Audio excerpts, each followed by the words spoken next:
Welcome to NRI talk show. మీ అనంత్. ఈరోజు మనతో ఒక ఎన్ఆర్ఐ మలిదశ తెలంగాణలో కీలక పాత్ర పోషించినటువంటి ఒక వ్యక్తి ఏ పదవిని ఆశించకుండా 14 పర్యాయాలు హైదరాబాద్కి సేవాభావంతో సేవా దృక్పథంతో తెలంగాణకి సేవ చేసి వీళ్ళందరితో కూడా ఏకదాటి మీదకి వీళ్ళందరినీ తీసుకొని వచ్చి ప్రతి గ్రామంలో కూడా అసలు తెలంగాణకి జరుగుతున్నటువంటి అన్యాయాలు ఏంటి అటువంటివన్నీ కూడా బుక్స్ ప్రింటింగ్ చేసి మరి ప్రచురించి అటువంటి కార్యక్రమాలన్నీ చేసినటువంటి వ్యక్తి మీ అందరికీ చాలా సుపరిచితులు. ఈరోజు మనతో స్టూడియోలో ఉన్నారు ఏనుగు లక్ష్మారెడ్డి గారు. టీడీఎఫ్ లచ్చన్నగా బాగా ఫేమస్ తను. ఈరోజు తనతోని ఈరోజు ఈ 10 సంవత్సరాల ఉద్యమం తర్వాత జరిగినటువంటి 10 సంవత్సరాల గవర్నెన్సు, ఇప్పుడు కొత్తగా వచ్చినటువంటి గవర్నమెంటు, ఇటువంటి అన్ని విషయాల మీద సుదీర్ఘ చర్చ చిట్ చాట్ ఈరోజు మనం ఎన్ఆర్ఐ టాక్ షోలో తనతోని మాట్లాడి తెలుసుకుందాం. నమస్తే లక్ష్మారెడ్డి గారు, ఎలా ఉన్నారు? నమస్తే అండి. అలాగే సాక్షి ప్రేక్షకులకు వీక్షకులకు అందరు కూడా నమస్కారం అండి. తెలంగాణ మారుమూల ప్రాంతం నుంచి అమెరికాకి ఈ స్థాయి వరకు ఎదిగి ఇక్కడి నుంచి ఒక సమాజ స్ఫూర్తితోని మీరు తెలంగాణకి ఇంత సేవ చేయటం, ఇదంతా ఏ విధంగా సాధ్యమైంది క్లుప్తంగా? నా పేరు లక్ష్మణ్. అందరు కూడా అమెరికాలో తెలంగాణ లక్ష్మణ్ అంటుంటారు. మాది ఆలేరు నియోజకవర్గం భువనగిరి దగ్గర ఒక చిన్న పల్లెటూరు సిద్ధాపురం. ఆ ఊరిలో చిన్న 100 గడపలు ఉంటాయి. అక్కడ మా ఫాదర్ టీచర్ భువనగిరిలో. నా హై స్కూలు జీవితం అంతా కూడా భువనగిరిలోనే. తర్వాత ఇంటర్మీడియట్ ఫార్మసీ వొకేషనల్ నల్గొండలో పూర్తి చేసిన తర్వాత రాయచూరులో ఫార్మసీ బ్యాచిలర్స్ చేసిన తర్వాత ఐ వాజ్ మెడికల్ రిప్గా కొంతకాలం పనిచేసి ఆ తర్వాత మిడిల్ ఈస్ట్ పోవడం జరిగింది. అక్కడి నుంచి అమెరికాకు రావడం జరిగింది. 1997లో పైల మల్లారెడ్డి గారి ఇనిషియల్గా వారి సహాయ సహకారాలతో అమెరికాకు రావడం జరిగిందండి. ఈరోజు ఎన్ఆర్ఎస్ పాత్ర, టీడీఎఫ్ పాత్ర మనం ఉద్యమంలో కానివ్వండి, తెలంగాణ వచ్చిన తర్వాత కానివ్వండి, ఈ 10 ఏళ్ల కాలంలో ఏ విధంగా మనం చూడొచ్చు? తెలంగాణ డెవలప్మెంట్ ఫోరం 1999లో జయశంకర్ సార్ గారి ఆశయాల మేరకు, వారిచ్చిన ఆలోచన మేరకు పురుడు పోసుకొని 99 ఆ తర్వాత 2000 సంవత్సరంలో పోతున్న క్రమంలో తెలంగాణ మలిదశ ఉద్యమం అప్పటికి కూడా ఇంత ఉవ్వెత్తున లేదు. ఆకాంక్ష ఉన్నది కానీ టీఆర్ఎస్ పార్టీ కానీ మలిదశ ఉద్యమం కానీ ఇంత లేని తరుణంలో అప్పటికే తెలంగాణకు ఏం చేయాలన్న సందర్భంలో జయశంకర్ సార్ చెప్పిన మాటకు మనము బ్యాక్ హోమ్ ఏదో కొంత చేయాలన్న నేపథ్యంలో మనము తెలంగాణ డెవలప్మెంట్ ఫోరం స్థాపించుకోవడం జరిగింది. అందులో మొదటి వరుసలో ముందుగా ఉండడం నా అదృష్టంగా భావిస్తున్నాను ఈరోజు కూడా. అయినప్పటికీ దాని తర్వాత తెలంగాణ ఆవశ్యకతను గుర్తించిన తర్వాత తెలంగాణ జయశంకర్ సార్ చెప్పినట్టు భావజాల వ్యాప్తి అనేది ఒక వెరీ ఇంపార్టెంట్. అందులో మీరు కొద్దిగా భాగస్వామ్యత బాగుంటుందన్న సందర్భంలో మనం తెలంగాణ రాష్ట్ర ఆవశ్యకత భావజాల వ్యాప్తిలో కీలకంగా తెలంగాణ డెవలప్మెంట్ ఫోరం భాగస్వామ్యమైంది. అలాగే అందులో భాగంగా కొన్ని ప్రచురణలు, పుస్తకాలు, తెలంగాణ ఉద్యమ నేపథ్యం, ఉద్యానికి సంబంధించిన కార్యాచరణ, వాళ్ళతో పాటు కలిసి పనిచేయడము, ఇవన్నీ కూడా చేయడం జరిగింది. విజయమే ఒక సిద్ధాంతంగా పెట్టుకునేటటువంటి పరిస్థితి మనం చూస్తూ ఉన్నాం. అంటే ఎక్కడ కూడా భావజాలం అనేటటువంటి పరిస్థితి ఎక్కడ కూడా ఏ పొలిటికల్ పార్టీలో కూడా ఈరోజు కనిపించేటటువంటి పరిస్థితి లేదు. పార్టీలు మూల సిద్ధాంతాలకు ఎప్పుడూ తిలోదకాలు ఇచ్చినాయి.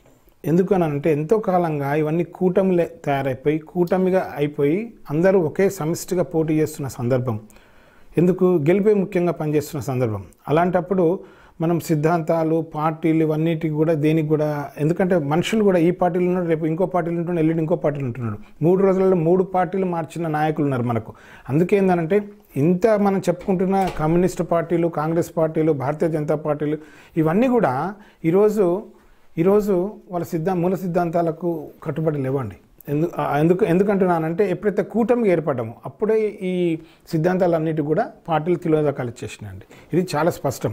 అందుగురించి ఏంటంటే గెలుపే ముఖ్యంగా ఎందుకు పోరాడుతున్నానంటే ఇప్పుడు అధికారం చేతులు ఉంటేనే కదా ఏదైనా చేయగలుగుతుంది. అధికారం ముఖ్యంగా పోతున్న సందర్భం అన్నట్టు ఇది మనకు. నేను ఏమంటున్నానంటే పార్టీలకు అనేది సిద్ధాంతాలు లేవు. ఈరోజు ఏ పార్టీ కూడా సిద్ధాంతపరంగా పనిచేస్తున్నా అనేది మీరు మర్చిపోండి. సిద్ధాంతాలకు కట్టుబడి ఉంటారనేది మర్చిపోండి. మూల సిద్ధాంతాలతో పనిచేస్తున్నది మర్చిపోండి. ఆ రోజులు కావు ఇవి.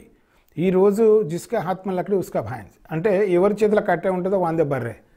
అటువంటి పరిస్థితి అంటే రాజ్యాధికారం ఎవరి చేతిలో ఉంటుందో రాజ్యాధికారం కోసము పార్టీలకు అవన్నీ ముఖ్యం కాదండి. అయితే తెలంగాణ డెవలప్మెంట్ ఫోరం ఇప్పుడు కాదు, కేసీఆర్ గారు కరీంనగర్ నుంచి బై ఎలక్షన్లో పోటీ చేస్తున్న సందర్భంలో మనం ఏం చేయగలుగుతామన్న సందర్భంలో ఆంధ్ర వలస పాలనలో తెలంగాణ అని ఒక పుస్తకం ప్రచురించినాం. ఒక చిన్న పుస్తకం, బుక్ జేబులో పెట్టుకొని, పాకెట్ బుక్.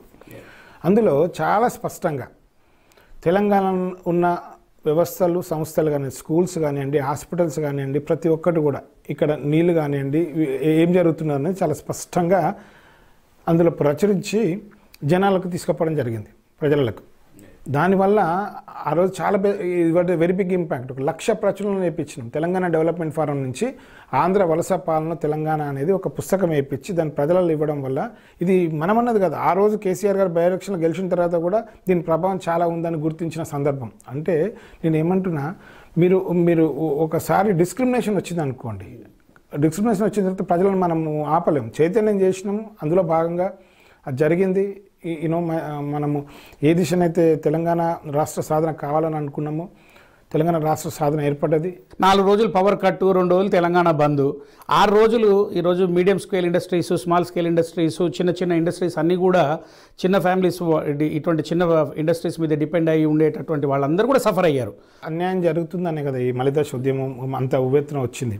అందులో మీరు అన్నట్టు కవులు, కళాకారులు, విద్యార్థులు, మేధావులు ప్రతి ఒక్కరు కూడా భాగస్వామ్యం చేసుకోరు. వాళ్ళందరి ఈ కృషి వల్లనే మీరు ఇంకోటి కూడా, ఇది అమరవీరులు ఎంతోమంది త్యాగాల వల్ల ఏర్పడ్డ, పునాదుల మీద ఏర్పడ్డ Telangana is not easy deal. ఈజీగా వచ్చేది ఉంటే ఎప్పుడో 1968 మా తొలిదశ ఉద్యమం అప్పుడే వస్తుండే కాదు. మలిదశ ఉద్యమం అనేది 14 సంవత్సరాల పాటు అసలు ఎంత అందరూ సమిష్టిగా, సుదీర్ఘ, అందరూ కమిటెడ్గా పోరాడి అందరు రియలైజ్ అయిన తర్వాతనే వచ్చిన తెలంగాణ. అందుగురించి ఏంటంటే మనకి ఇక్కడ వివక్ష అనేది చాలా స్పష్టంగా ఉన్నది, ప్రజలు కూడా గుర్తించిన ఆ సందర్భంలోనే అందరు రియలైజ్ అయ్యి ఇక తప్పనిసరి పరిస్థితిలో వచ్చిన తెలంగాణ. అన్ని రకాలుగా అందరూ కూడా దాన్ని రాకుండా చేయడానికి ప్రయత్నించినప్పటికీ కూడా ఇప్పుడు 2009లో సోనియా గాంధీ గారి స్టేట్మెంట్ వచ్చింది. దాని తర్వాత శ్రీకృష్ణ కమిటీ అని ఎంతోమంది వేల మంది పిల్లలు చనిపోయారు.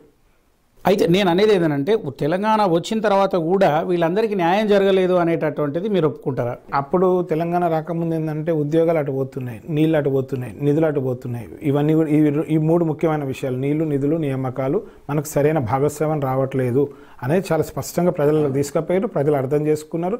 ఉద్యమంలో కూడా అందరూ కూడా చైతన్యమైన దాని మీద అది జరిగిన క్రమం. వచ్చిన తర్వాత కొన్ని సందర్భాల్లో నీళ్లు కొంతవరకు ఇప్పుడు మన పరివాహక ప్రాంతం పెరిగిందా పెరగలేదా? అనంతగా పెరిగింది. విద్యుత్ పరంగా కూడా మనం అనుకున్న దానికంటే కూడా అప్పుడు 4 గంటలు 5 గంటలు మీరు అన్నట్టు 7 గంటలు వస్తుండేనేమో.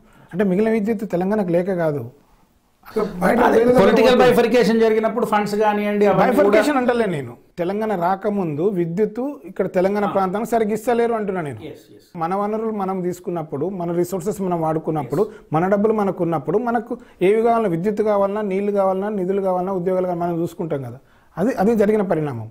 ఈ 10 ఏళ్ల గడిచిన కాలంలో మేధావులు మౌనంగా ఉండటం అనేది సమాజానికి మంచిది కాదని అంటాం. కోదండరామ్ సార్ పోరాడుతున్నారు, పిఎల్వి పోరాడుతున్నారు, చాలా మంది మేధావులు పోరాడుతున్నారు, హరగోపాల్ గారు పోరాడుతూనే ఉన్నారు. వీళ్ళందరూ కూడా ఉద్యమంలో ఉన్నప్పుడు కూడా మాకందరూ కూడా మార్గదర్శకం. వీళ్ళందరూ మాట్లాడుతున్నారు. కాకపోతే ఏంటంటే అణిచివేయడము, కొద్దిగా నిర్బంధము, వాళ్ళకు సరైన అవకాశాలు రాకపోవడము, సరిగ్గా గుర్తించకపోవడము, కొద్దిగా వచ్చిన ప్రభుత్వము ఏదైతే తెలంగాణ ఉద్యమకారులు తెలంగాణ ఆకాంక్షలు, అమరవీరుల ఆకాంక్షల దిశగా ప్రయాణం చేయకపోవడం వల్ల వచ్చిన కష్టాలు ఇవన్నీ. అంటే ఇక్కడ మీకు స్పష్టంగా చెప్పాలనుకుంటున్నాను నేను ఏంటంటే, తెలంగాణ ఉద్యమం అనేది అమరవీరులు వీళ్ళందరి త్యాగాల వల్ల వచ్చిన తెలంగాణ, ఏ ఒక్కరి వల్లనో ఏ ఒక్కరి వల్ల వచ్చిన తెలంగాణ కాదు. ఇది చాలా స్పష్టంగా అందరూ అర్థం చేసుకోవాలి. Point number 1. పాయింట్ నెంబర్ 2, అప్పుడు మేధావులు మాట్లాడారు తెలంగాణ జరుగుతున్న అన్యాయానికి. వచ్చిన తర్వాత కూడా జరుగుతున్న అన్యాయాన్ని కూడా ప్రశ్నించారు. కాకపోతే ఏంటంటే ప్రశ్నించడానికి ఇక్కడ ధర్నా చౌకులు లేని పరిస్థితి, ప్రభుత్వాలు కొన్ని నిర్ణయాలు తీసుకొని ఇబ్బంది పెట్టిన పరిస్థితి. అందుకే ఇలా ప్రభుత్వం ఇలా వెళ్ళిపోయింది కదా. ఈరోజు కొత్త ప్రభుత్వం వచ్చింది. ఇలా కొత్త ప్రభుత్వం ఎందుకు వచ్చిందంటే ప్రజలు కోరుకున్నారు, ప్రజలు మార్పు కోరుకున్నారు. ఆ మార్పు కోరుకున్న వల్లనే ఇలా కొత్త ప్రభుత్వం వచ్చింది. ఎప్పుడైనా ఇంకోటి గుర్తుపెట్టుకోని అనంత్ గారు, తెలంగాణ ప్రజలు చాలా చైతన్యవంతులు. తెలంగాణ సాయుధ రైతాంగ పోరాటం నుంచి ఈ రోజు వరకు తెలంగాణ ప్రజలు ఎప్పుడు కూడా సరే ఏ సందర్భంలో ఎక్కడ డబ్బు కోసము, మందు కోసము, మాంసం కోసము అయిన సందర్భాలు ఉండొచ్చు, కానీ కాకపోతే తెలంగాణ ప్రజలు అనేవాళ్ళు చాలా చైతన్యవంతులు. వాళ్ళు మార్పు కోరుకున్నారు, మార్పు దిశగా ఇలా ఓటేసుకున్నారు, మార్పును తెచ్చుకున్నారు. కులం, మతం మన సమాజంలో, మన రాజకీయాల్లో చాలా లోతుగా పాతుకుపోయినటువంటి సందర్భం మనం చూస్తూ ఉన్నాం. ఎట్లా దీన్ని మీరు విశ్లేషిస్తారు? ఈరోజు కులము, మతము ప్రధానమైన పాత్ర ఉన్నది. కులం మతం ఉండడంలో తప్పలేదు. ఆ కులం బాగుపడాలి, ఆ కులం వాళ్ళందరూ కూడా ఒకటిగా ఉండాలి అనేది అంతవరకు పర్లేదు, బాగానే ఉంటుంది. అది రాజకీయాలని శాసించే దిశగా పోవడం అనేది దుర్మార్గం, దౌర్భాగ్యం ఈరోజు. దానివల్లనే కులం అందరూ కూడా కట్టుకట్టి దీనికి ఓటేస్తున్నాం అనేది చాలా దుర్మార్గమైన పరిస్థితి. When I was in 10th grade, when I was in intermediate, నాకు కులం అనేది తెలియదు. కులం అనేది మొదటిసారిగా వాళ్ళ కాలం నింపుతుంటే చూసిన కులం అనేది ఒకటి ఉంటుంది రాయాలని. నాకు అప్పటి వరకు కులం అనేది తెలియదు, నా పక్క కూర్చున్నాడు ఎవడనేది తెలియదు. ఇప్పుడు ఇది రాజకీయ లబ్ధి కోసము ఏదో ఇవన్నీ కూడా చేసినాయి. కానీ మనకు మీ పక్కన ఏ కులమడు కూర్చుంటే మీకు ఏముండదండి. అటువంటిప్పుడు నేను ఒకటే కులాల మీద, మతాల మీద, వర్గాల మీద, వర్ణాల మీద మాట్లాడే వాళ్ళకు, ప్రయాణం చేసే వాళ్ళకు, పెద్ద పెద్ద వేదికల మీద లెక్చర్లు ఇచ్చే వాళ్ళకు ఒకటే అడుగుతున్నా, ఏ కులం వాళ్ళు అయితే అనుకుంటున్నారు వాళ్ళు ఆ కులం డాక్టర్ దగ్గరికే పోర్రి, ఆ కులం రక్తమే తీసుకోర్రి, ఆ కులంతోనే ఉండండి, ఆ కులంలో పెళ్లి చేసుకోండి, ఆ కులం వల్లనే దగ్గర తీసుకోండి, వేరే కులం వాళ్ళని దగ్గర రానియకండి. ఎందుకంటే మీరే డిస్క్రిమినేట్ చేస్తారు కదా, ఈ మా కులము మాదే అని చెప్పుకుంటున్నారు కదా. ఇక మీరు తిండి వాళ్ళే, బియ్యం వాళ్ళు వండించింది అది కొనుక్కోవాలి. మీరు రేపు పొద్దుగాల వాళ్ళ గ్రాసరీ దగ్గరికే పోయి కొనుక్కోవాలి. రేపటికి ఆపద వస్తే ఆ డాక్టర్ దగ్గరికే పోవాలి, ఆ డాక్టర్ లేకపోతే మీరు చచ్చిపోవాలి. పోతారా? ఈ రిజర్వేషన్లు కానీ, ఈ కులం కానీ, కుల ప్రాతిపాదికన అనేది ఎత్తేసేయాలి. కులానికే ప్రాధాన్యత ఇస్తారు, కులానికే పెద్దపీట వేస్తారు, వాళ్ళ కులం వాళ్ళకే చేస్తారు. చాలా దుర్మార్గం, ఇలా దౌర్భాగ్యం. అది ఎంత అదంటే అనంత్ గారు, ఈరోజు మనము దాన్ని ఎట్లా అనేది, అది తీయడం ఎట్లా అనేది ఒకసారి ఆలోచించాలి. ప్రతి ఒక్కరు రాజ్యాంగబద్ధంగా రాజ్యాంగం అని మాట్లాడతాడు, కానీ ఆ రాజ్యాంగం ఏమిచ్చింది ఏందనేది కూడా వీళ్ళకి పూర్తి అవగాహన లేనటువంటి పరిస్థితి. అందుకే ఏంటంటే కుల నిర్మూలన జరగాలండి. కులం అనేది వాళ్ళ వరకే ఉండాలి, కానీ కులం అనేది ఈ 10వ తరగతి పేజీలలో ఈ పుస్తకాలకి తీసేసేయాలి. ఈ పేపర్ ఏదైతే ఫామ్ ఉంటుందో ఫామ్ ఫిల్ చేసేటప్పుడు ఏ కులం అనేది ఎత్తేసేయాలి. అసలు నూతన సీఎంగా ప్రమాణ స్వీకారం అయింది, ఇవన్నీ జరిగినాయి. సరే, కాంగ్రెస్ ప్రభుత్వం ఏర్పాటు చేసింది. అదే రేవంత్ రెడ్డి గారు ఈరోజు మనకి లాస్ట్ భారత్ జోడో యాత్రలో భాగంగా న్యూజెర్సీకి వచ్చినప్పుడు ఈ సాక్షి టీవీ సాక్షిగా తను హర్యానాలో లాగా ఇక్కడ ఒక ఎన్ఆర్ఐస్కి సంబంధించినటువంటి ఒక మినిస్ట్రీ ఏర్పాటు చేస్తాము అనేటటువంటి సందర్భం మనం చూసాం. First Telangana organisation in United States మొదటి నుంచి కూడా మనం ఒకటే అడుగుతున్నాం, తెలంగాణ ఎన్ఆర్ఐస్కి అనేది ఒక సపరేట్ సెల్ ఒకటి ఏర్పాటు చేయాలి. దానికి ఒక మినిస్ట్రీ ఇస్తారా, లేకుంటే దానికి ఒక రకమైన పోర్ట్ఫోలియో ఇస్తారా, దానికి ఒక ఎయిమ్ ఇస్తారా అనేది ప్రభుత్వం నిర్ణయించుకోవాలి. ఎన్ఆర్ఐ సెల్ ఏర్పాటు చేయాలి. ఎన్ఆర్ఐ సెల్ కింద మనకి ఏం చేయాలనంటే, వినిడే తెలంగాణ భవన్, ఎన్ఆర్ఐకి సంబంధించిన ఇష్యూస్, గల్ఫ్లో చాలామంది చనిపోతున్నారు. మీకు తెలుసలేదు, కొన్ని వందల మంది చిన్న చిన్న కారణాల వల్ల జైళ్ళలో పడి కొంతమంది అక్కడ పనిచేస్తూ చనిపోతే డెడ్ బాడీ తీసుకురావడానికి వారం 10-15 రోజులు పడుతున్న సందర్భం. గల్ఫ్ సంబంధించి భీమ్రెడ్డి లాంటి వాళ్ళు చాలామంది ఇండియాలో ఉండి పనిచేస్తున్న సందర్భం. నేను ఏమంటున్నానంటే, ఎన్ఆర్ఐ సెల్ అనేది ఒకటి ఉంటే, ఇప్పుడు సిరిసిల్ల, మేడ్పల్లి, జగిత్యాల, కరీంనగర్, ఆదిలాబాద్, జగిత్యాల్ ఈ ఏరియా నుంచి చాలామంది కూడా ఉత్తర తెలంగాణ నుంచి గల్ఫ్ ప్రాంతాలలో ఉన్నారండి. వాళ్ళ పిల్లలు వాళ్ళ భార్యలు ఇక్కడ పనిచేస్తుంటారు, అక్కడికి డబ్బులు పంపిస్తుంటారు. అక్కడ ఏమైనా అయిపోయి తండ్రి చనిపోతే, భర్త చనిపోతే ఇక్కడ తీసుకురావడానికి చాలా కష్టమైన పరిస్థితి. ఒక ఎన్ఆర్ఐ సెల్ అనేది ఒకటి ఉంటే అక్కడ మనకు ఇవన్నీ వెసులుబాట్లు ఉంటాయి. ముఖ్యంగా ఏంటంటే, ప్రభుత్వం ఎన్ఆర్ఐలను గుర్తించాలండి.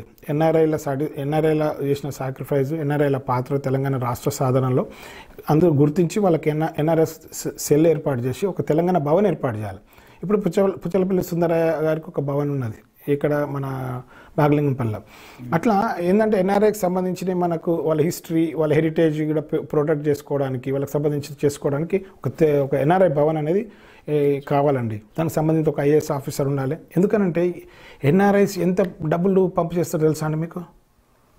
కోట్ల రూపాయలు. ఇవాళ ఉత్తర తెలంగాణ బతుకుతుంది అని అంటే ఎన్ఆర్ఐల డబ్బుల మీద. వింటున్నారా మీరు? దయచేసి ఒకసారి అర్థం చేసుకోవాలి. నేను మిడిల్ ఈస్ట్లో ఉన్నా, గల్ఫ్లో ఉన్నా కనుక చెప్తున్నా. సిరిసిల్ల, మెట్పల్లి, జగిత్యాల నుంచి ఒక్కొక్కరు 5 రూపాయలకు 10 రూపాయలకి ఇంట్రెస్ట్ తీసుకొని 1-2 లక్షల రూపాయలు ఇంట్రెస్ట్లో తీసుకొని గల్ఫ్లో పోయి పని చేసుకుంటూ ఇంట్రెస్ట్లు కట్టుకుంటూ పిల్లల్ని బతికించుకుంటూ చాలా కష్టాలు పడుతుంటారండి. వింటున్నారా?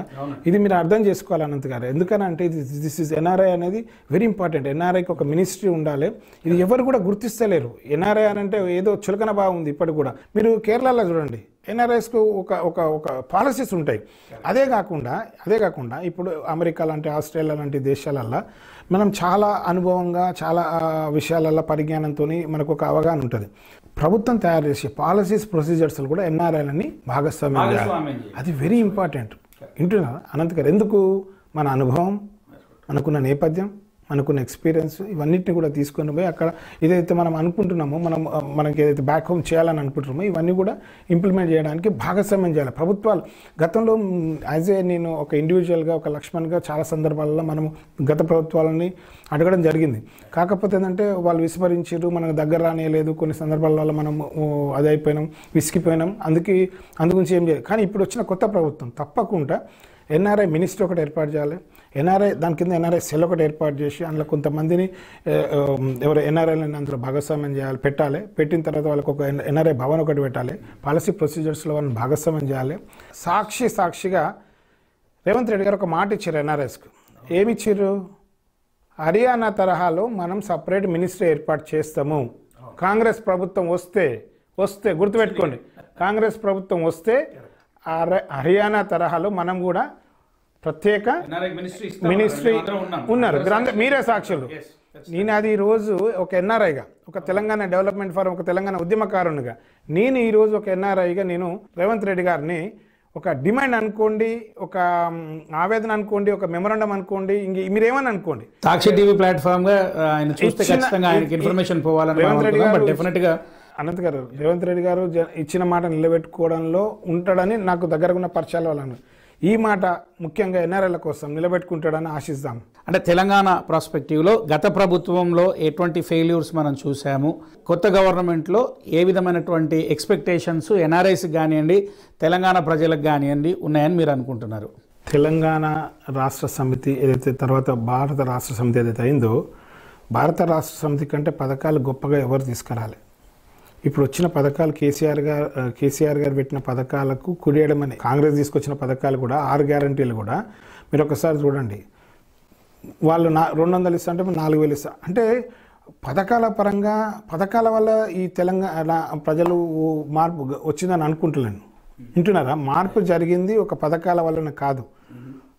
అక్కడ నిరంకుశత్వం, అహంకారం, నిర్బంధాలు, రైతులకు బేడీలు, గిట్టుబాటు ధర లేకపోవడం, ఉద్యోగాలు రాకపోవడం, పిల్లలు వాళ్ళకు ఉద్యోగాల కోసం నిరసన తెలపడం, ఇవన్నీ కూడా కారణాలు. దాంతోపాటు ఉద్యమకారులని సరిగ్గా చూడకపోవడం, అది బాగా ఎఫెక్ట్ పడ్డది. ఇక్కడ ఒకటే గుర్తించాలి మీరు. ఈరోజు ప్రభుత్వము కేసీఆర్ పడిపోవడానికి కారణం ఒకటి అహంకార ధోరణి, నిరంకుశత్వము, కుటుంబ పాలన కొంతవరకు ఉండొచ్చు, కానీ వీ డోంట్ కేర్. ఏ కుటుంబం ఉంటుంది, అందరూ ప్రయోజకులు, డజంట్ మ్యాటర్. అది ఆ ప్రభావం అంత ఉండలేదు, కానీ అది కాదు. కానీ యాక్సెసిబిలిటీ, నిన్న కోదండరామ్ సార్తో మాట్లాడుతుంటే కోదండరామ్ సార్ అన్న మాట ఏంటంటే, అందరం కలిసి ఉన్నప్పుడు పెనం మీదకి వెళ్ళి కేసీఆర్ పొయిలబడ్డట్టు అయిపోయింది. కాకపోతే ఈరోజు ఒక్కటి మాత్రం చాలా స్పష్టంగా అన్నాడు సార్. ఏమన్నాడనంటే, ఒక గుండెల మీదకి వెళ్ళి బరువు దించేసుకున్నట్టున్నది, ఒక నెత్తి మీదకి వెళ్ళి ఎంతో బరువు ఉంటే ఈరోజు పానం అల్కగా అనిపిస్తుంది అని మా తెలంగాణలో అంటుంటారు. పానం అల్కగా అయిందని. పానం అల్కగా అయిందంటే ఒక బరువు దించేసుకుంటే ఆ పరిస్థితి ఉన్నది. అలాంటి పరిస్థితులు క్రియేట్ అయినాయి. పోతున్న క్రమంలో 10 సంవత్సరాల కాలంలో ఒక రకమైన మాట్లాడలేని పరిస్థితి, నిర్బంధం, ఏది చెప్పలేని పరిస్థితి, యాక్సెస్ లేని పరిస్థితి, పోదామంటే పోలేని పరిస్థితి. ఒక్కటి చూడండి, గద్దర్ లాంటి వాళ్ళే 3 రోజులు వెయిట్ చేసారు. నేను కూడా వెయిట్ చేసిన. ఫర్ ఏ కైండ్ ఇన్ఫర్మేషన్, నేను కూడా చాలా సందర్భాల్లో సార్ కేసీఆర్ గారి దగ్గర ఉన్న వాళ్ళతో పోయి కలుద్దాము, మాట్లాడదామని అనుకున్న సందర్భంలో రోజులు వెయిట్ చేసిన సందర్భం. అట్లా ఉన్నప్పుడు ఇది ఇప్పుడు ప్రజాస్వామ్యం, డెమోక్రసీ, ప్రజాస్వామ్యంలో మీరు ఒకటి గుర్తుపెట్టుకోండి, ఇది అందరికీ లెసన్ ఏంది, ప్రజాస్వామ్యంలో ప్రజల కోరిక మేరకే ప్రభుత్వాలు కానీ నాయకులు కానీ పనిచేయాలి. అంటే రానున్న భావి తరాలకు ఏమి దారి చూపించేటటువంటి పరిస్థితి కనిపించలేదు అనేటటువంటి ఎన్నో సర్వేలలో కూడా మనం చూసాం. ప్రజలకు ఏం కావాలి? మనకి ఏజ్ అయిపోతుందండి. 10 సంవత్సరాల నుంచి 15 సంవత్సరాలకి వెళ్ళి వెయిట్ చేస్తుండండి. పోస్టింగ్స్, రెస్పెక్టబుల్ ఉద్యోగాలు కానీ, కాల్ లెటర్స్ రాక పరిస్థితి లేదు. మనం అవి ఎప్పుడైతే, అందుకే కదా ఈరోజు యువత చాలా కీలకమైన భూమిక పోషించింది. They are very frustrated. నోటిఫికేషన్లు రాక చాలా ఇబ్బందులు పడిపోతున్నారు. 10-15 సంవత్సరాలకి వెయిట్ చేస్తున్నారండి. దాంతోపాటు పేపర్ లీక్తోని ఇవన్నిటితోని ఒక నిరాశ నిస్పృహలుగా అయిపోయి పిల్లలు చనిపోయారు. ప్రవళిక అనే అమ్మాయి చనిపోయింది.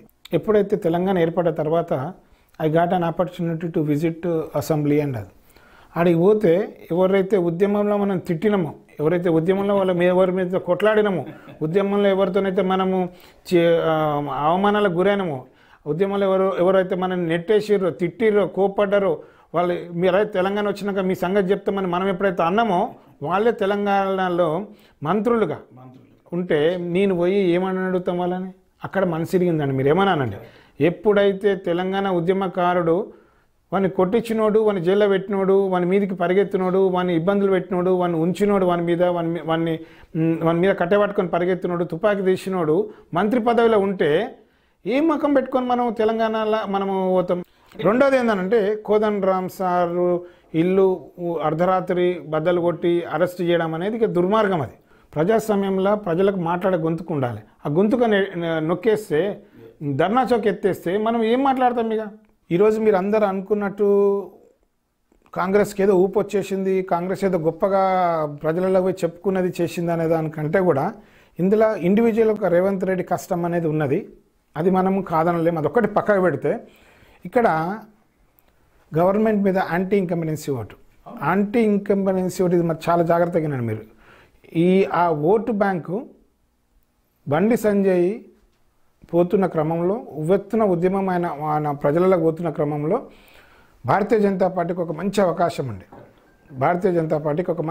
ఉండే బండి సంజయ్ పోతున్న తర్వాత కవితని కనుక అరెస్ట్ చేసి బండి సంజయ్ కనుక ఉండుండి ఇదే మోడీ కనుక మొన్నొచ్చి బీసీలని ముఖ్యమంత్రి చేస్తా అని చెప్పి ఇంకొకటి అదే మందకృష్ణ మాదిగతో కనుక మీటింగ్ పెట్టుంటే ఇవాళ భారతీయ జనతా పార్టీ గవర్నమెంట్ రాసి పెట్టుకోండి పెట్టిండ్రు. కానీ మీరు ఒకటే అర్థం చేసుకోవాలి. మీరు ఇక్కడ సామెత ఎట్లుంటుందంటే ఎప్పుడు స్పందించాలని అప్పుడు స్పందించినప్పుడు, ఎప్పుడు మాట్లాడాలప్పుడు మాట్లాడనప్పుడు, ఎప్పుడు ఏదైతే చేయొద్దో అది చేసినప్పుడు తర్వాత వచ్చి చచ్చిపోయిన తర్వాత బుద్ధిమంతురాలు అయితే లాభం ఉండదు. గుర్తుపెట్టుకోండి అనంత్ గారు. ఎప్పుడైతే స్పందించాలని, ఎప్పుడైతే మాట్లాడాలని, ఎప్పుడైతే ఏది చేయాలనో అది చేస్తేనే ఎవరికైనా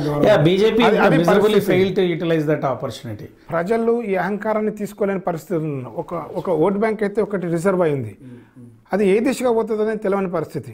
దాన్ని రేవంత్ రెడ్డి గారు చాలా గొప్పగా హక్కున చేర్చుకున్నాడు, మెటలైజ్ చేసుకున్నాడు, ఓటుగా మార్చుకున్నాడు, అధికారంలోకి రాగలిగారు. అది ఓట్ బ్యాంక్. ఎందుకనంటే ఈరోజు కాంగ్రెస్ వాళ్ళు తీసుకున్న గొప్ప పథకాలు అంత గొప్ప పథకాలు ఏం కాదు. కేసీఆర్ కంటే గొప్ప పథకాలు లేకుంటే లేని పథకాలు కావాలి. సార్ ఒక 10 పాయింట్లు, ఒక 1 లైన్ ఆన్సర్, ఫైర్ రౌండ్ ఇది. సో ఈ ఒక 1 లైన్లో మీరు చెప్పేటటువంటి పరిస్థితి ఉండాలి. ఈ కులం, మతం, వర్గం నిర్మూలించాలండి. రైట్. అండ్ రిజర్వేషన్స్ కుల మత ప్రాతిపాదికన కాకుండా ఆర్థిక ప్రాతిపాదికన ఉండాలండి. రిజర్వేషన్స్ ఆల్వేస్ ఎందుకనంటే ఇక మీకు గతంలో కూడా ఎక్స్ప్లెయిన్ చేసిన నేను, కులాల మీద రిజర్వేషన్ ఉండొద్దండి, ఓన్లీ ఆర్థికంగా. ఇక్కడ ఒకటే గుర్తుపెట్టుకోవాలి అనంత్ గారు, ఉన్నోడు లేనోడు రెండే కులాలు. ఒకడు ఉన్నోడు, రెండు లేనోడు. లేనోనికి ఆర్థికంగా ఉపయోగపడాలి. అదే రాజ్యాంగం చెప్పింది.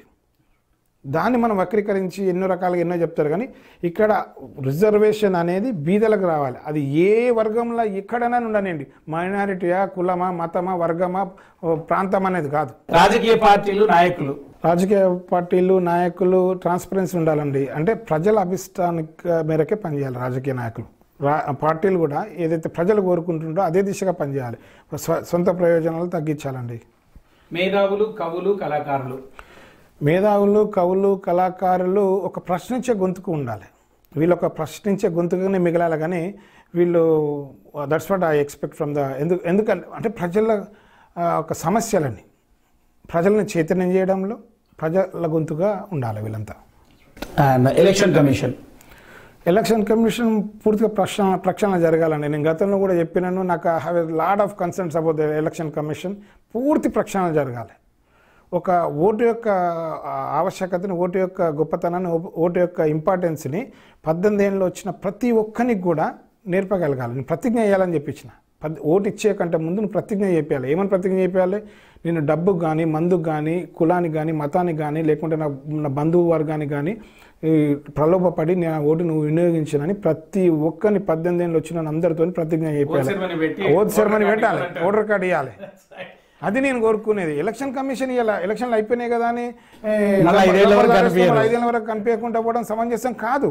365 రోజులు ఎలక్షన్ కమిషన్ ప్రజలన్నీ ప్రజాస్వామ్యంలో ప్రజల యొక్క దానికి పనిచేయాలి. ఎన్ఆర్ఐస్ జాగృతం కావాలండి. వాళ్ళు కూడా ఒక ప్రశ్నించే గొంతుకగానే ఉండాలి. ఎందుకంటే ఎన్ఆర్ఐలకు ఉన్న స్పష్టత ఏంటంటే అక్కడ ఉన్నోనికి స్వార్థం ఉంటుండొచ్చు, కానీ ఎన్ఆర్ఐలకు నిస్వార్థంగా ఒక ప్రేమతోని ఒక వచ్చిన నేపథ్యంతో ఉన్న ఊరి నుంచి వచ్చిన దీంతో అన్నిటితోని వాడు ఏం చేస్తాడనంటే వాడు ఏం చేసినా కానీ స్వార్థంతో చేయడు, ఒక ప్రేమతోనో ఒక స్వచ్ఛంగా పనిచేసేటోడు ఎన్ఆర్ఐ. అందుకే వాళ్ళు కూడా ప్రశ్నించే గొంతుకగానే ఉండాలి. ఒక కామన్ మ్యాన్ గురించి మీరు ఏం చెప్తారు? కామన్ మ్యాన్ ఇప్పుడున్న రోజులలో మారాలండి. కామన్ మ్యాన్ ఏంటంటే బాధ్యతగా ఉండాలి, రేపు రాబోయే తరాలకు ఉపయోగపడేలాగా ఆలోచించాలి. కామన్ మ్యాన్ రేపు ఈ ఓటు కానివ్వండి, ఎలక్షన్స్ కానివ్వండి, రాజకీయం కానివ్వండి, రాబోయే తరాల గురించి ఆలోచించాలి. అండ్ ఫ్రీబీస్ మీద మీ ఉద్దేశం ఏంటండి? డాక్టర్ బిఆర్ అంబేద్కర్ గారు ఒక స్పీచ్లో స్వతంత్రం వచ్చిన కొత్తలో మాట్లాడితే ఏం చెప్పారనంటే, ఈ ప్రపంచంలో ఏది కూడా ఫ్రీగా ఇవ్వాలంటే మూడే ఇవ్వాలి. 1 విద్య, 2 ఆరోగ్యం, 3 న్యాయం. ఈ 3 తప్ప అటల్ బిహారీ వాజ్పేయి కూడా ఇదే మాట చెప్పిండు. ఎందుకు అంటున్నా ఈ మాట అంటే, ప్రజలకు ఈ 3 తప్ప ఏది కూడా ఫ్రీగా ఇవ్వద్దండి. విద్య, వైద్యం, ఆరోగ్యం 3 ఇచ్చిన తర్వాత ఇంకా పనే ఉంటుందండి అసలు. ఈ 3 తప్ప ఏది కూడా ఫ్రీ ఇవ్వద్దు. ఫ్రీగా ఇచ్చేసి మనం ఏం చేస్తున్నాం, వాళ్ళని బిచ్చగలను తయారు చేస్తున్నాం, అడుక తినడం తయారు చేస్తున్నాం, వాళ్ళని ఒక సోమరిపోతులను తయారు చేస్తున్నాం. ఇది వెరీ ఇంపార్టెంట్. ఇప్పుడున్న ప్రభుత్వాలన్నీ కూడా ఈ తాయిలాలు తీసుకొని వచ్చి మొత్తం ప్రజలని మభ్యపెట్టి రకరకాలుగా చేస్తున్నాం. అందుకేంటంటే ఒక 3 రాబోయే రోజులలో మరి ప్రభుత్వాలు గుర్తించాలి. బిఆర్ అంబేద్కర్ గారు కోరుకున్నది కూడా అదే. ఆ జర్నలిస్టులు కానివ్వండి, జర్నలిజం కానివ్వండి, జర్నలిస్ట్ అనేవాడు 4వ సింహం, కనిపించని సింహం. మరి వాళ్ళ బాధ్యత చాలా ముఖ్యమైనది. వాళ్ళు రాజకీయం చేయకుండా జర్నలిజం చేస్తే ప్రజలు కానీ, ప్రజాభిష్టాలు కానీ ఇవన్నీ కూడా బాగుంటాయని కోరుకుంటున్నానండి. మీరు ఇంత సుదీర్ఘ ప్రయాణం తర్వాత తెలంగాణలో మీరు రాజకీయంగా వచ్చే ఛాన్సెస్ ఎలా ఉన్నాయి? అట్లే నేను అనంత్ గారు, నా జీవితంలో నేను ఏది కూడా కోరుకోలేదు, అంతిపుచ్చుకొని పోతున్న క్రమమే. కానీ మనం ఏం చేయగలుగుతాం, మీకు మంచి ఉద్దేశాలు ఉండొచ్చు కాకపోతే పరిస్థితులు మనకు సహకరించాలి, అనుకూలించాలి. ఇప్పుడు అంటే మనం యాక్సెప్టెన్స్ అనేది వస్తే మనం పోతున్న క్రమంలో ఏదైనా అవకాశాలు వస్తే అందిపుచ్చుకోవడమే, కానీ ఇక వేరే ఏం లేదు. ఇంకొకటి అనంత్ గారు, ఒక అతి ముఖ్యమైన విషయం మనం గుర్తుపెట్టుకోవాలి. ఇప్పుడు మన జరిగిన ఎలక్షన్స్లో కామారెడ్డిలో కాటపల్లి వెంకటరమణారెడ్డి అనే అతను 2 సీఎం క్యాండిడేట్లను ఓడగొట్టి తను గెలవడం జరిగింది. ఇంకొక అతి ముఖ్యమైన విషయం ఏంటంటే, ఆయన ఒక రూపాయి వంచలే, ఒక మందు సీస అయ్యలే, ఒకరికి మాంసం పెట్టలే. ఆయన మీద ఉన్న అభిమానంతో 2 సీఎం క్యాండిడేట్లను ఓడగొట్టారనంటే ఈరోజు నాకు చాలా గర్వంగా ఉంది. ఎందుకంటే తెలంగాణ ప్రజలు ఎంత చైతన్యవంతులైనారంటే, డబ్బుకు అమ్ముడుపోతలేరు. లేకుంటే నాకు చాలా బాధ ఉండే, ఎలక్షన్స్ కంటే ముందు చాలా వరి అయినా నేను, ఏంది పరిస్థితి, వాటిని డబ్బులు తీసుకొని వచ్చి మందు తాపిస్తే ఒట్లు వేయించుకుంటుంటే, దేవుని మీద ఒట్టు, పిల్లల మీద ఒట్టు వేపిస్తుంటే ఎక్కడ పోతుందని. కానీ ఆయన యొక్క కష్టాన్ని, ఆయన యొక్క లోకల్గా అభ్యర్థి మనకు ఉపయోగపడతాడని, ఇప్పుడు ప్రభుత్వం రాదని తెలుసు భారతీయ జనతా పార్టీ, అయినప్పటికీ కూడా ఆయన గెలిపించారంటే తెలంగాణ ప్రజలు ఎంత చైతన్యవంతులు ఒకసారి గమనించండి. ఇక్కడ అందులో కామారెడ్డి ప్రజలు ఎంత చైతన్యవంతులో మీరు అర్థం చేసుకోవాలి. ఎందుకనంటే తాయిలాల వల్ల నాకు ఒక ఆవేదన ఉండే గతంలో. నేను చాలామందితో మాట్లాడుతుంటే, మీరు ఎన్ని మాట్లాడినా ఏం చేసినా కానీ ఆఖరి డబ్బులు ఇచ్చి తీసుకుపోతారు, మనం ఏం చేయలేము, ఈ వ్యవస్థలు సంస్థలు అట్లా అటువంటిదని. కానీ అట్లా కాదు అని తెలంగాణ ప్రజలు ఈరోజు నిరూపించారు. మా వ్యూవర్స్కి మీ నుంచి ఫైనల్ మెసేజ్. ముఖ్యంగా ఎన్ఆర్ఐగా నేను ఇప్పుడు వచ్చిన ప్రభుత్వంలో కోరుకునేది ఏంటంటే, ఎన్ఆర్ఐ మినిస్ట్రీ ఒకటి ఏర్పాటు చేయాలని, ప్రజలు చైతన్యవంతంగా ఉండాలి, మేధావులు వాళ్ళ బాధ్యత నిర్వహించాలి, ఎలక్షన్ కమిషన్ గురించి మాట్లాడుకున్నాం, వాళ్ళ బాధ్యతలు నిర్వహించాలి. ఇవి చాలా ముఖ్యమైన. ఇప్పుడు నా కోసం మాట్లాడతలే నేను, రాబోయే తరాల కోసం మాట్లాడుతాను, మన పిల్లల కోసం మాట్లాడుతాను. మనం ఈరోజు ప్రజలు మార్పు కోరుకున్నారు, మార్పు దిశగా కొత్త ప్రభుత్వం ఏర్పడ్డ ప్రభుత్వంలో ప్రజలు కోరుకున్నది, అందరూ కోరుకున్నది. మళ్ళొక్కసారి చెప్తున్నా, అందశ్రీ గారు జయ తెలంగాణ రాసినట్టు స్వరాష్ట్రమైన తెలంగాణ స్వర్ణయుగం కావాలి, అందరూ సుభిక్షంగా ఉండాలి అని కోరుకుంటూ సాక్షి టీవీకి ధన్యవాదాలు తెలుపుకుంటూ, థ్యాంక్ యూ ఆనంద్ గారు. Thank you sir, thank you so much. ప్రవాస భారతీయుడు అయ్యుండి ఎంత బాధ్యతగా తను తెలంగాణ పట్ల ఉన్నారు గత ఇంతకాలంగా అనేది మనం చూడటం జరిగింది. Thank you. Me Anand, Sakshi TV.